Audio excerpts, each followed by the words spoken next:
Join us as we explore the incredible scale and precision required for modern shipbuilding. 1970년 한국에는 조선소가 없었습니다. 기술도 경험도 돈도 없었어요.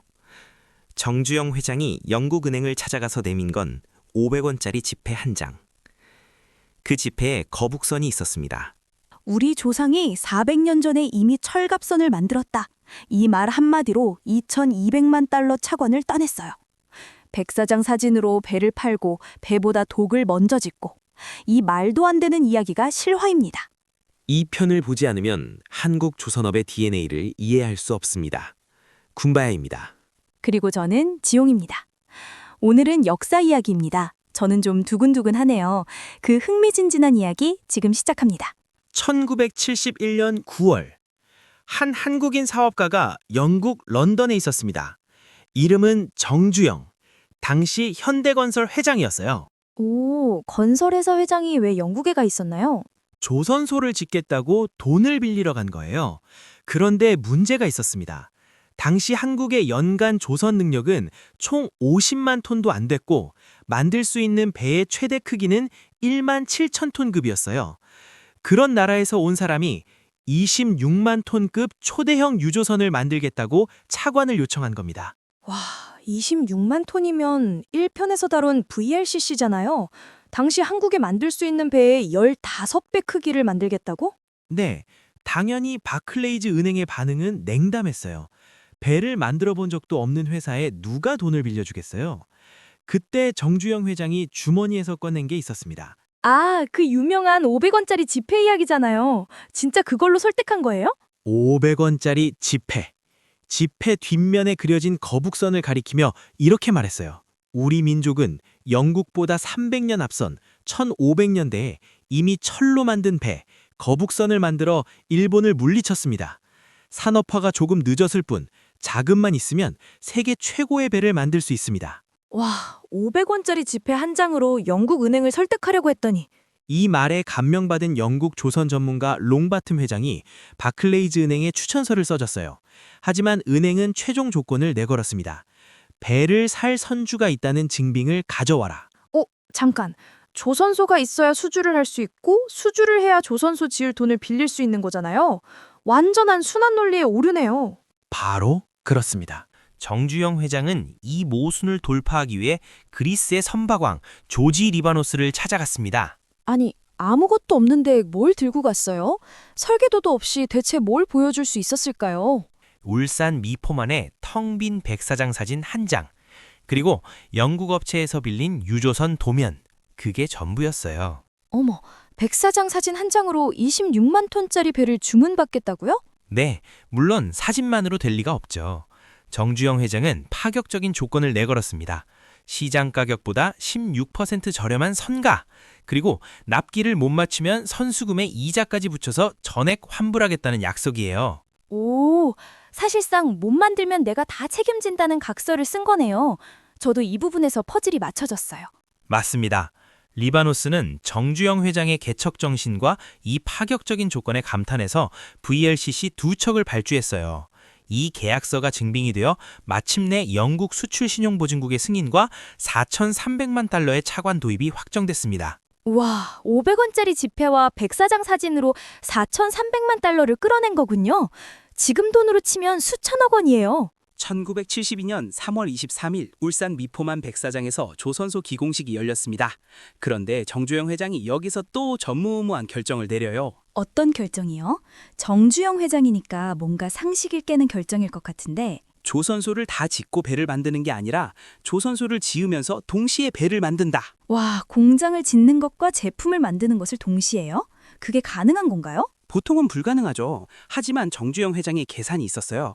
차관 이자가 매일 쌓이고 있으니까 조선소를 다 짓고 나서 배를 만들면 이자 부담이 너무 커요. 조선소 건설과 첫 번째 배 건조를 동시에 진행해서 가능한 한 빨리 매출을 올리겠다는 전략이었습니다. 오, 시간이 곧 돈이니까 공정을 겹치는 거군요. 투자할 때 시간이 곧 돈이니까요. 매일 2,200명의 인력을 투입하고 야간 작업까지 병행한 결과 기공 2년 3개월 만인 1974년 6월 조선소 준공식과 함께 1호선 애틀랜틱 베러너의 병명식을 동시에 거행했습니다. 세계 조선 역사상 최단 기간에 조선소를 건설하면서 대형 선박까지 인도한 전무후무한 기록이라면서요? 맞습니다. 이게 한국 조선업의 시작이에요. 정주영 회장의 유명한 말이 있죠. 해보기나 했어? 그 말이 실제로 현실이 된 순간입니다. 현대만 조선업에 뛰어든 건 아니죠? 아니요. 1973년 박정희 대통령이 중화학공업 선언을 발표합니다. 철강, 조선, 석유화학 등 6개 분야를 전략 업종으로 육성하겠다는 국가적 계획이었어요. 이때부터 조선업은 개인 기업의 도전을 넘어 국가 프로젝트가 됩니다. 정부가 뒤에서 밀어준 거군요. 네, 이 시기에 대우와 삼성이 조선업에 진출하면서 빅3의 기틀이 만들어져요. 먼저 대우조선, 거제 옥포에 조선소를 짓고 있던 대한조선공사가 경영난에 빠지자 정부가 대우그룹 김우중 회장에게 인수를 권고했어요.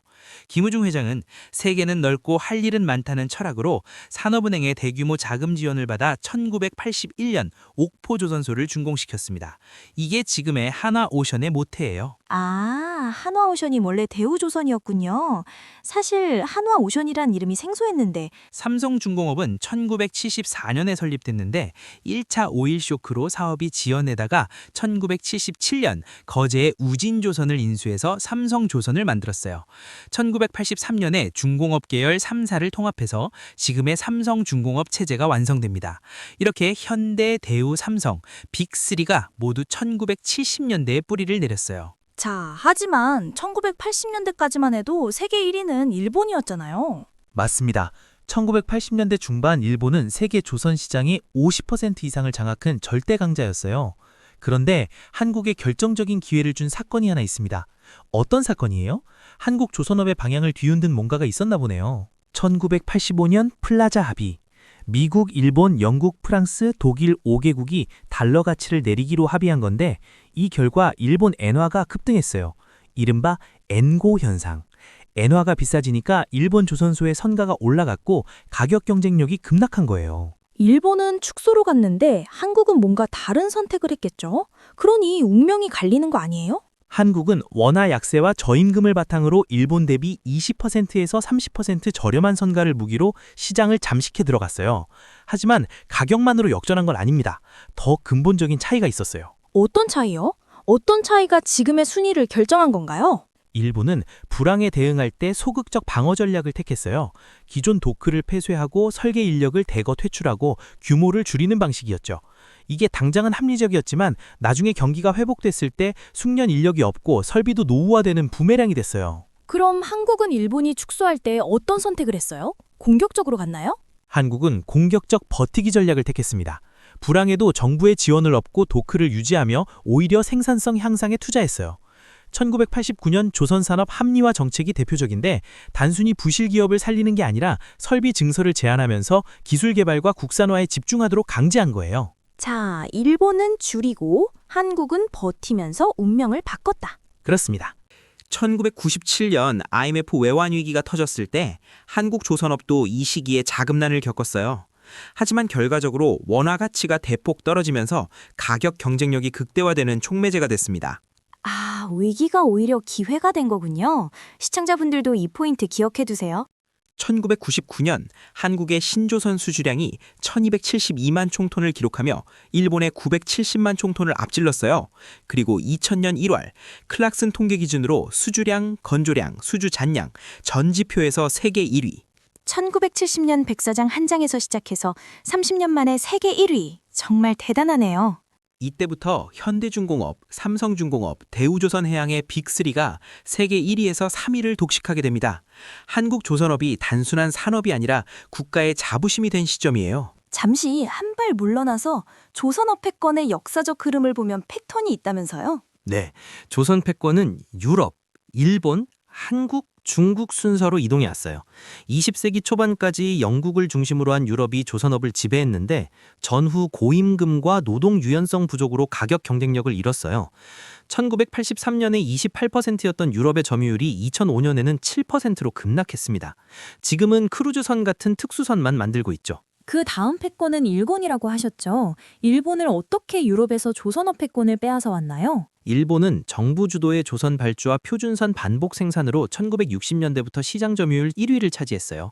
하지만 일본도 결국은 노동 인력 고령화, 기술 전수 단절, 그리고 엔고라는 외부 환경 변화에 능동적으로 대처하지 못하면서 한국에 밀렸고요.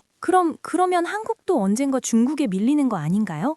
역사는 반복된다고 하니까요. 중요한 질문이에요. 중국은 현재 압도적인 가격과 정부 보조금으로 물량 기준에서는 이미 세계 1위예요. 하지만 한국은 과거의 패턴과 다른 전략을 쓰고 있어요. 유럽이나 일본처럼 범용 선박에서 밀려서 축소하는 게 아니라 고부가 가치 선종에 집중하면서 기술 초격차를 유지하는 전략이에요. 대표 선종이 LNG선, 초대형 컨테이너선, 친환경 선박들이죠. 중국이 아직 못 따라오는 영역에서 승부하는 거죠. 자, 조선업 패권이 이동하는 패턴은 있지만 한국은 기술 장벽이라는 해자를 만들어서 그 패턴을 깨려고 하는 거군요. 맞습니다. 이 경쟁 고도는 7편에서 아주 깊이 다루겠습니다. 자, 거시적인 이야기를 했으니 이제는 조선소 현장 이야기도 해볼까요? 울산과 거제는 조선소와 운명을 함께한 기업 도시예요. 1970년대 어촌마을이었던 곳이 조선소 건설과 함께 비약적으로 성장했습니다. 2000년대 중반 호황기에는 거제도에서 동네 똥개도 10,000원짜리 지폐를 물고 다닌다는 우스갯소리가 나올 정도로 돈이 돌았어요.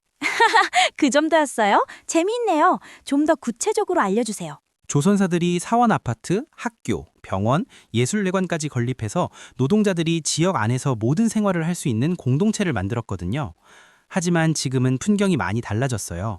과거 부의 상징이었던 조선소 일자리가 힘들고 위험하다는 인식이 퍼지면서 국내 젊은 층의 유입이 급격히 줄었습니다.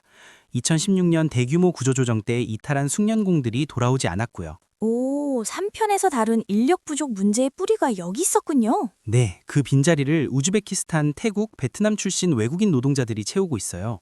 거제시는 2025년 기준 외국인 주민이 1만 5천 명을 넘었습니다. 지역 경제에는 활력을 주지만 기술 전수의 단절이라는 새로운 과제도 안고 있어요. 조선업의 역사가 곧 이 도시들의 역사이기도 하네요. 자, 오늘 1970년부터 2000년까지 격동의 역사를 봤는데요. 핵심만 4가지로 추릴게요. 1971년 정지영 회장은 500원짜리 지폐와 백사장 사진으로 4,300만 달러를 끌어왔다. 1972년 조선소를 지으면서 동시에 배를 만드는 전무후무한 도전을 시작했고 2년 3개월 만에 성공했다. 1973년 중화화학공업 선언과 함께 대우, 삼성이 진출하며 빅3 체제가 형성됐다. 1985년 플라자 합의 이후 일본의 엔고와 한국의 공격적 버티기 전략이 맞물리며 역전이 시작됐고 2000년 1월 모든 지표에서 세계 1위를 달성했다. 30년간의 압축 성장. 이 역사가 지금 한국 조선업이 가진 경쟁력의 뿌리입니다. 2000년 한국은 세계 조선 1위에 올랐습니다.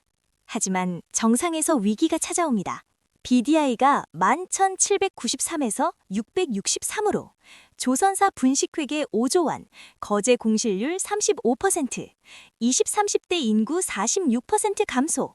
2부에서 조선업 최악의 시절을 봅니다. 그리고 거기서 어떻게 다시 일어섰는지를.